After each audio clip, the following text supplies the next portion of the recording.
విజయసాయిరెడ్డి వాడుతోన్న భాష దుర్మార్గంగా ఉందని ఏపీ మంత్రి దేవినేని ఉమామహేశ్వరరావు మండిపడ్డారు. దేవాలయాల పవిత్రత గురించి, బంగారం గురించి విజయసాయిరెడ్డి బాధ్యతారాహిత్యంగా మాట్లాడుతున్నారని ఆగ్రహం వ్యక్తం చేశారు.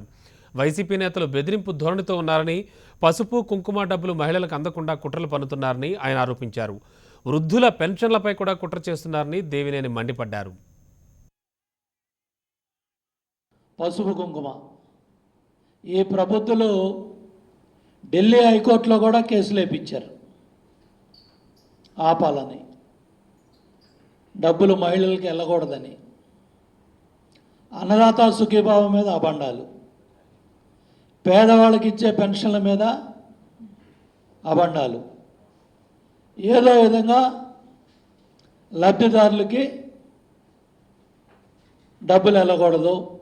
ఇన్ని దుర్మార్గాలు చేసినా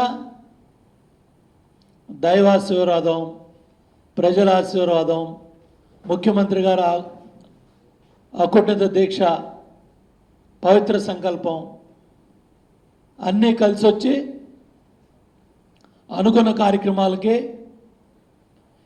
ఏదైతే వేసవిలో సైతం